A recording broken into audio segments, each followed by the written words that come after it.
So another college hoops journey begins. Welcome to the world's most famous arena, Madison Square Garden. I've, of course, undergone tremendous change over the past 4 decades. I've only been part of the last 6 years, but the history of this league precedes it, of course. I had a chance as an observer to follow a lot of these changes over the years. The road's had many twists and turns, to say the least. And when our school set sail on this new chapter 6 years ago, I can tell you that nobody knew for sure what was going to happen. But what a ride it's been. It's a great honor, but like I said, we know that we're everybody's best game, and we got the target on our back this year, so we definitely have to be ready. And as a leader, I'm just trying to get my young guys to understand that and to be ready.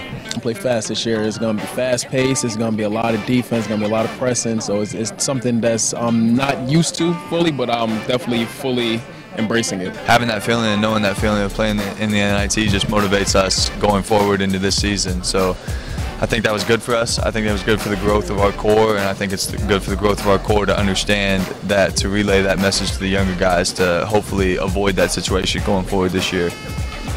We look at last year, we put that in the past. We're just looking forward to, getting on the court this year with these new group of guys we have and just playing hard, and giving it our all. We're an older team, we're a vocal team, we got experienced players now, so I think we'll be looking forward to the season.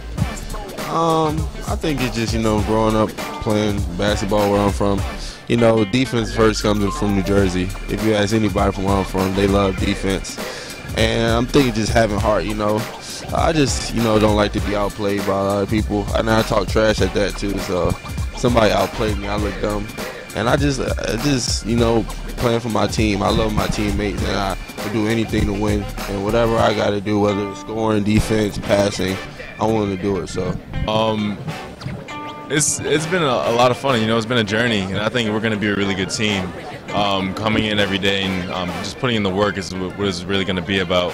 Everybody's open to coaching. Everybody's has the will and the drive to compete and get better.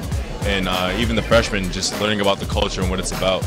They've been really soaking it in, and day by day understanding what this is all about, and that it's bigger than themselves and bigger than myself, and it's all about the common goal by the end of the season. I think a lot. I think it's definitely unique to have a conference with 2 really prolific players in the country, and for us to be in the same conference and able to compete 2 and 3 times every year, it's definitely something that's unique to have as a competitor. So I'm fortunate to have a guy like him as well as other great players in our conference to compete against and go up against. So I'm really blessed and fortunate just to be in this conference that has such great coaches, teams, and players. So it's really definitely a cool situation.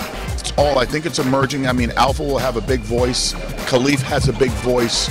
We're trying to get Malik to grow into that more of a voice.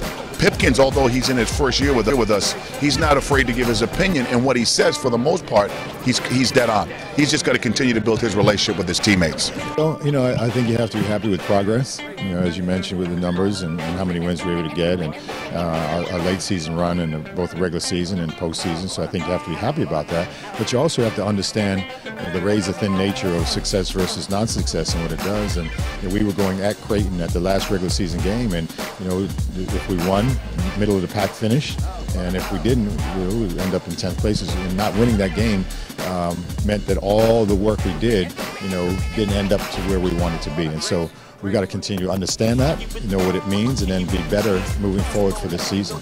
Well, I think we have, obviously the roster is different. There's some new additions. We bring back Kamar Baldwin, Sean McDermott, Henry Badley, 3 seniors that have been around the block. Aaron Thompson, who's played logged a lot of meaningful game minutes. Guys that have been in the rotation somewhat. Christian David, Jordan Tucker, those guys are back. But new additions with Bryce Enzi, Derek Smith, Caleb Battle, John Michael Malloy, our 2 freshmen. So the 2 transfers, 2 freshmen, kind of changed up the roster dynamic, adding some versatility, which is a good thing. It was something that we're excited about, especially defensively, having some versatility, being able to play big, being able to play small. There's an unselfishness that I like about the group that stands out. There's a connection there, and I think right now we're pleased with our upperclassmen leadership. Like you said, I've been working at this job for a lot of years, studied under a lot of great coaches, played for a lot of great coaches. So all the philosophies and all the the teachings that they use, I've blended in my philosophy. And you know, I still think the best is still yet to come. We continue to grow. We continue to build. And I'm still growing. The day you stop learning is the day you die. And I'm still learning my craft and trying to be the best at my craft that I possibly can be. And, you know, I just keep on growing and keep on learning.